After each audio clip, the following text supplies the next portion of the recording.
السلام عليكم. لو بتربي فراخ ومش بتوصل الوزن او النافق عندك بيزيد او كل دورة بتطلع خسران، يبقى لازم تركز معايا كويس، لان في الفيديو ده هقول لك على 5 اخطاء قاتلة بيقع فيها 90% من الناس وبتخسرهم الدورة كلها. جهز معايا ورقة وقلم ويلا نبدأ.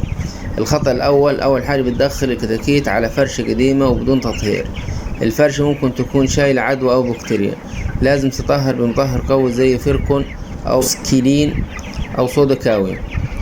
الخطأ الثاني، عدم تثبيت درجة الحرارة والرطوبة. أول 5 أيام لازم الحرارة تكون من 35 ل 33. أي انخفاض أو ارتفاع في الحرارة بيعمل صدمة للكتكوت وبيقلل مناعته. أما عن الخطأ الثالث، عدم متابعة العلف والمياه بالورقة والقلم. ساعات بيحصل نقص تغذية وأنت مش واخد بالك. اعمل جدول تتابع فيه الاستهلاك والوزن يوم بيوم. طبعا أنا هنزل لكم جدول إن شاء الله في الأيام اللي جاية، كل يوم بيشربوا كام وبياكلوا كام. هتحطوا لهم العلف وتحطوا لهم على مرتين في اليوم مش مرة واحدة، عشان يفضل جودة العلف مظبوطة وتبقى نظيفة ويبقى الأكل كتير، لأنك أنت لما تحط علف فريش بيبدأ الكتكوت يرجع ياكل تاني. الخطأ الرابع، عدم الاهتمام بالتحصينات أو تنفيذها بشكل خاطئ. طبعا التحصينات دي بتبقى في العنابر الكبيرة اللي هو بينزلوا 5000 و20000 والكلام ده. طبعا في ناس بتستهتر بالتحصينات ومتحطهاش في تلج، فبيحصل لها إن هي بتمرض رغم إنك متخيل إنها مأمنة.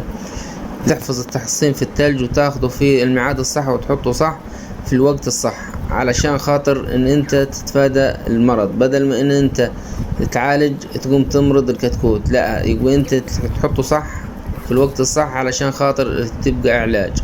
اما الخطأ الخامس، عدم التصرف في وقت الحر او النافق. ان انت ما تتصرفش صح في وقت الحر والنافق.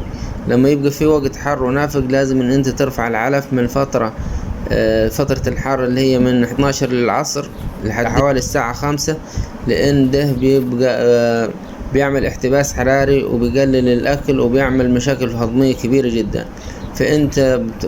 فلو الجو حار محتاج ان انت تحط الكترولايت في قلب المية وقت شيل العلف، علشان خاطر ان تعوض العناصر اللي ممكن تكسرها الفرخة من عدم وجود العلف امامها.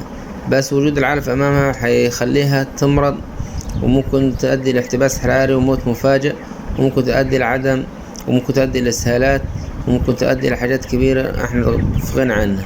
طبعا انت في وقت الحر المفروض ان انت تكون عندك تبريد وشفاطات، وطبعا المية تكون نظيفة باستمرار. لما تلاقي نافق كتير ومتكرر لازم تعزل وتحلل وتشخص فورا.